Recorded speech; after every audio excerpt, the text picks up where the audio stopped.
Trump Iranians को कह रहा है कि अपने प्रोटेस्ट जारी रखो, अपने इंस्टीट्यूट्स को अपने कब्जे में ले लो, help is on its way. Irony तो देखो कि ट्रंप किस तरह ईरान में उन 2000 लोगों की मदद को जाना चाहता है, लेकिन जब गाजा के अंदर 1 लाख से ज्यादा सिविलियंस को मारा जाता है तब उनकी मदद के लिए कोई भी नहीं आता।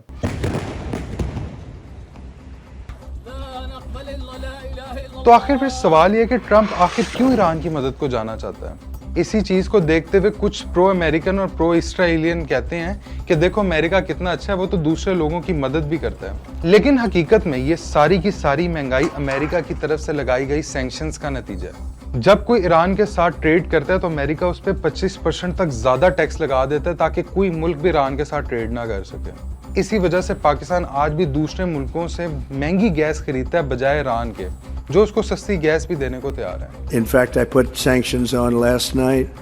Any oil that anybody takes from Iran is not allowed to do business in the United States of America. तो फिर आखिर सवाल ये है कि क्यों अमेरिका ईरान के पीछे हाथ धो के पड़ा हुआ है। इसके लिए हमें कुछ वक्त में पीछे जाना पड़ेगा। आइए जानते हैं आज की इस वीडियो में। That last month, Iran announced it would be slashing 4 zeros off its national currency. वैसे तो ईरान की हिस्ट्री बहुत पुरानी है, लेकिन पहली दफ़ा अमेरिका और ईरान का मसला तब होता है जब अमेरिका ब्रिटिश की मदद करता है कि वो ईरान के ऊपर से अपने ऑयल का कब्जा वापस ले सकें, जो कि ईरान ने उसी साल छुड़वाया होता है। 1951 के अंदर ईरान का इलेक्टेड पीएम ऐलान करता है कि ईरान का ऑयल हम नेशनलाइज कर रहे हैं। ईरान का ऑयल नेशनलाइज करने का मतलब ये है कि अब से सारे का सारा ऑयल ईरान का है और ईरान अपनी मर्जी से किसी को भी बेच सकता है और सारे का सारा प्रॉफिट खुद रख सकता है। ये चीज़ ईरान के लिए तो बहुत अच्छी थी, लेकिन दूसरी तरफ ब्रिटिश के लिए खतरा था, क्योंकि ब्रिटिश अब ईरान के ऑयल के ऊपर कोई भी प्रॉफिट नहीं रख पा रहा था। तो उसने अमेरिका के साथ मिलकर 1953 के ऊपर ईरान के ऊपर एक ऑपरेशन किया जिसका नाम ऑपरेशन एजेक्स था। उस ऑपरेशन के अंदर उस इलेक्टेड पीएम को गिरफ्तार कर लिया गया और ईरान के ऊपर से अपने ऑयल का कब्जा वापस ले लिया गया। ये वीडियो में आपको थोड़ा आगे पता चलेगा कि अमेरिका ने ब्रिटिश की क्यों मदद की थी। और फिर उसके बाद 1954 के अंदर एक नई डील होती है।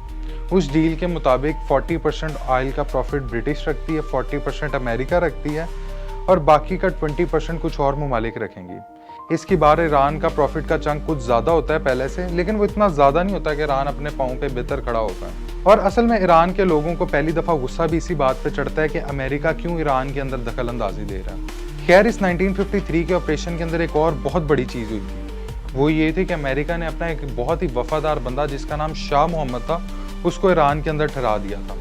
उसके ठहराने का मतलब यह है कि पूरे का पूरा ईरान अब वो कंट्रोल कर रहा था। ये शाह महमूद ब्रिटिश एम्पायर का एक बहुत ही वफादार बंदा था और इसको वेस्टर्न कल्चर से भी बहुत इंस्पायर था। ये चाहता था कि पूरे का पूरा ईरान वेस्टर्न कल्चर की तरह बिहेव करे, यानी उसी की तरह कपड़े पहने, वैसे ही घूमे, यहाँ तक कि वैसे ही पार्टीज भी करे। और प्लस वो ये भी चाहता था कि वो ईरान को इस्लाम से दूर कर दे।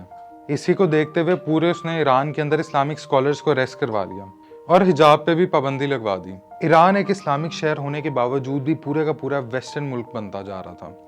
एक वक्त आया ईरान के अंदर शराबें इतनी बनने लगीं कि वो दूसरे ममालिक तक को एक्सपोर्ट करने लग गया था। इसी चीज को देखते हुए कुछ आहिस्ता आहिस्ता इस्लामिक स्कॉलर्स बादशाह के खिलाफ होते गए। उन्होंने मस्जिदों में आवाज उठाना शुरू की, जो कि आहिस्ता आहिस्ता एहतजाज का शक्ल लेने लगी। और फिर एक वक्त आया जब एहतजाज बहुत बड़े बड़े होने लगे। इनमें से सबसे बड़े स्कॉलर का नाम आयतुल्लाह खुमैनी था। आहिस्ता आहिस्ता आयतुल्लाह खुमैनी की ताकत इतनी बढ़ गई कि ईरान का बादशाह आयतुल्लाह खुमैनी से डरने लग गया। उसने पहले तो आयतुल्लाह खुमैनी को जेल करवा दी। जब जेल से भी बात ना बनी तो उसने उसको ईरान से निकाल दिया। खैर, आयतुल्लाह खुमैनी ईरान से निकल के इराक चले गए। खुमैनी इराक जाके भी खामोश नहीं हुए, बल्कि वो वहाँ भी अपनी स्पीचेस को कैसेट्स में रिकॉर्ड कराते और ईरान के अंदर स्मगल करवा देते। रिकॉर्डिंग सारी की सारी इराक में होती है और एहतजाज ईरान में शुरू हो जाया करता है। और इराक के शिया लीडर से भी मिलते और उन्हें उभारते कि मुल्क कोई आदमी नहीं चला सकता और ना ही कोई लॉ आदमी बना सकता है। ये सारी की सारी सिफात अल्लाह की हैं और मुल्क कैसे चलेगा ये सब अल्लाह के लॉज के मुताबिक डिसाइड होना चाहिए। खुमैनी की बातें सुनकर ईरान के लोग बहुत ज़्यादा इंस्पायर होते थे और वो अपने बादशाह को छोड़कर खुमैनी को ही अपना असल लीडर मानने लगे थे। लेकिन ईरान का बादशाह इतनी आसानी से अपनी कुर्सी कैसे छोड़ सकता था? उसके पास सुपर पावर अमेरिका की ताकत थी।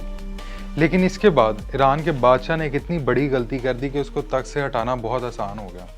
ईरान के बादशाह ने एक बहुत बड़ी पार्टी होस्ट की जिसका नाम फ्लेम्स ऑफ पर्शिया था। इस पार्टी के अंदर दूसरे ममालिक से बहुत मेहमान हैं। बादशाह ने इन मेहमानों के इस्तकबाल के लिए एक नया सिटी बना डाला और उन लोगों के लिए 600 से ज़्यादा लेमोजीन्स तैयार की जिसमें वो सफ़र करें, यहाँ तक कि उन मेहमानों के लिए सोने के बर्तन तक बनवाए गए। ये ईरान के लोगों के लिए एक बहुत बड़ा टर्निंग पॉइंट था, क्योंकि ईरान के लोग इस वक्त भूख से मर रहे थे। उनको लगा कि हम लोग भूख से मर रहे हैं और हमारा बादशाह याशी कर रहा है। यही देखते हुए खुमैनी ने भी अपनी कैसेट्स में कहना शुरू कर दिया कि ईरान का बादशाह आज के दिन का यजीद है। इस कैसेट्स के बाद ईरान के अंदर एहतजाज और ज़्यादा बढ़ गए।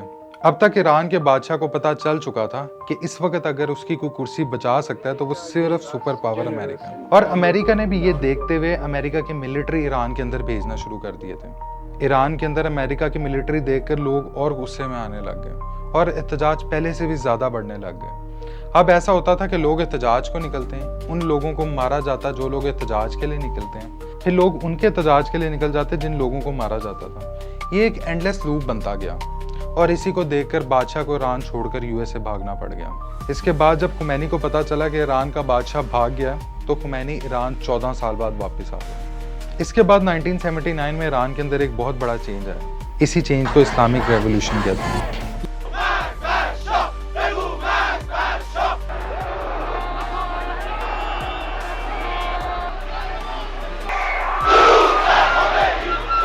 ईरान के अंदर ये होता है कि सबसे ऊपर सुप्रीम लीडर होता है, उसके अंडर पार्लियामेंट, इलेक्शन और पीएम आते हैं। और आयतुल्लाह खमीनी ईरान के अंदर आके ही ईरान के सुप्रीम लीडर बने। खैर आयतुल्लाह खमीनी के पावर में आते ही, क्योंकि ईरान के लोगों को पहले ही बहुत ज़्यादा यूएसए पे गुस्सा था, उन्होंने यूएसए की एम्बेसी की 52 लोगों को पकड़ के अरेस्ट कर लिया और यूएसए को कहा कि जब तक उनका बादशाह नहीं देते वो 52 लोगों को वापस नहीं करेंगे।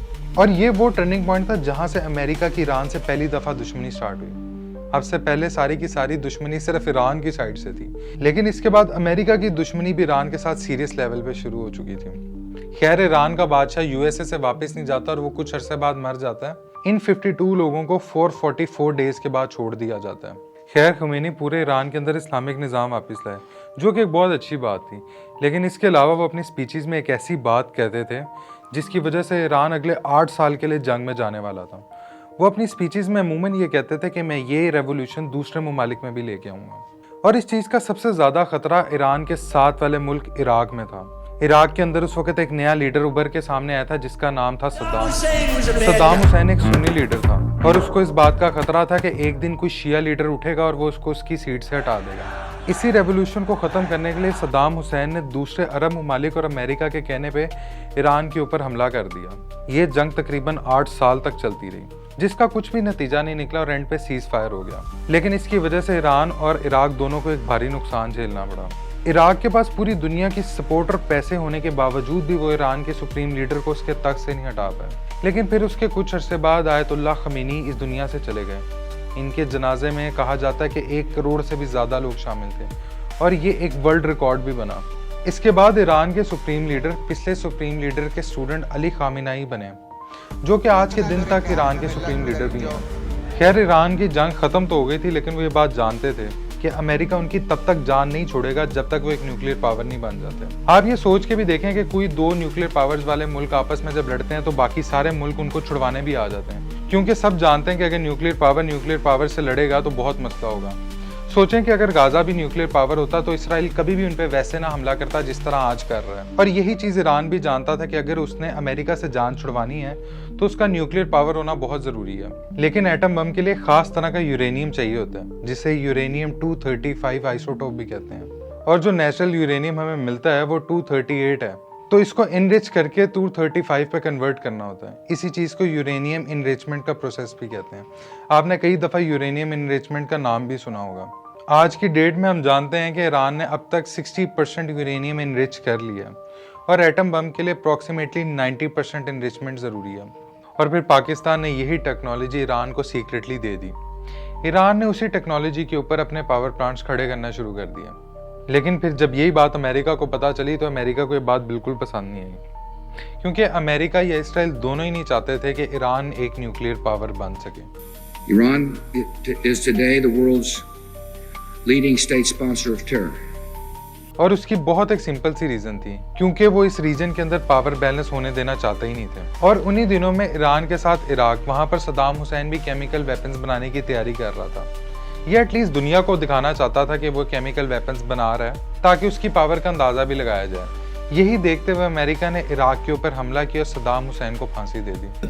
Elements, of course, are the rusty old railings, the unpainted concrete, the sort of scene of a common criminal. Saddam Hussain को फांसी देने की सिंपल सी रीजन अमेरिका की ये थी कि वो नहीं चाहता था कि इराक भी केमिकल वेपन्स बनाए, और क्योंकि अब ईरान का भी ये पता था कि वो न्यूक्लियर पावर्स बनाने वाला है, तो पूरी दुनिया की नजर अमेरिका पे थी कि अब वो ईरान के साथ क्या करने वाला है। People said, we can't let that happen. लेकिन फिर इमाम खुमैनी ने कुछ ऐसा किया कि अमेरिका के पास सारी रीजंस ही खत्म हो गई ईरान के ऊपर हमला करने की। इमाम खुमैनी ने अपने बयान में कहा कि एटॉमिक बॉम्ब इस्लाम में बनाना हराम है। इस्लाम के अंदर तो दरख्तों को भी काटना मना है, तो एटम बम इस्लाम में कैसे बनाना जायज हो सकता है। और साथ ही उन्होंने पूरे ईरान के दरवाजे खोल दिए कि कोई भी बाहर से आके ईरान के अंदर देख सकता है कि हम लोग किसी तरह का एटॉमिक बॉम्ब नहीं बना रहे। उसके बाद यूएन के कुछ मुल्क ईरान के अंदर गए और उनको वहां पर न्यूक्लियर रिएक्टर्स भी मिले। उन न्यूक्लियर रिएक्टर्स के अंदर एग्जैक्ट वही टेक्नोलॉजी थी जो कि पाकिस्तान के न्यूक्लियर रिएक्टर्स में थी। इस तरह पूरी दुनिया को पहली दफा पता चला कि ईरान के अंदर टेक्नोलॉजी जो मिली है वो पाकिस्तान से मिली है। और फिर पाकिस्तान में अब्दुल कदीर खान को पीटीवी पे आके माफी मांगनी पड़ी और इसके बाद उनको सजा तक हो गई। ईरान के खैर इस फैसले के बाद अमेरिका तो चुप हो गया, लेकिन इसराइल फिर भी ईरान के पीछे पड़ा रहता था। वो हर दफा यही बात कहता था कि ईरान बहुत करीब है न्यूक्लियर पावर्स के, और हर दफा अमेरिका की लड़ाई करवाना चाहता था ईरान से। Is so dangerous. Weeks away from having the fissile material for an entire arsenal of nuclear bombs. और इसके बाद इसराइल को फिर एक मौका मिला जब ईरान के एक बहुत ही करीबी बंदे ने फ्रांस में बैठ के बयान दिया कि इमाम खुमैनी ने जो भी कहा है वो झूठ का है। वो एक इस्लाम के कॉन्सेप्ट के पीछे छुप रहे हैं, जिस कॉन्सेप्ट के तहत वो कुछ भी झूठ बोल के अपनी जान या अपने मुल्क की जान को बचा सकते हैं। बस इसके बाद फिर क्या था, अमेरिका ने 2009 में ईरान के ऊपर भारी सैंक्शंस लगाना शुरू कर दी। इस भारी सैंक्शंस के बाद ईरान की इकोनॉमी डाउन होने लगी। ऐसा मुल्क जिसके पास अपना ऑयल है, लेकिन वो ऑयल किसी को बेच नहीं सकता, क्योंकि जो भी बंदा उससे ऑयल लेगा उसके ऊपर मजीद टैक्सेस इंपोज होना शुरू हो जाएंगे। ये सारी की सारी एक मोनोपोली थी यूएसए की तरफ से, और अमेरिका हर दफा यही कहता था कि हम तब तक ये सैंक्शंस नहीं हटाएंगे जब तक आप न्यूक्लियर बम को बनाना बंद नहीं कर देते। लेकिन फिर ईरान की इकोनॉमी इतनी ज्यादा डाउन हो गई कि 2015 में ईरान को अमेरिका के साथ एक मुआहदा करना पड़ा। उस मुआहदे का मतलब साफ था कि ईरान आज के बाद से न्यूक्लियर पावर की तैयारी नहीं करेगा, और इसके बदले में अमेरिका सैंक्शंस हटा देगा with Iran that will prevent it from obtaining a nuclear weapon. लेकिन एक बंदा उस वक्त भी ऐसा था जो कि ईरान की इस डील से खुश नहीं था। उसका नाम था डोनाल्ड ट्रंप। डोनाल्ड ट्रंप ने 2018 में हुकूमत में आने के बाद सबसे पहले ये सैंक्शंस ईरान पर दोबारा लगा दी, और वो मुआहदा जो पहले 2015 में हुआ था उसको डिस्कार्ड कर दिया। उसके डिस्कार्ड होने का मतलब ये था कि सारी सैंक्शंस दोबारा, बल्कि पहले से भी ज़्यादा, ताकि ईरान की इकोनॉमी मजीद डाउन की जा सके।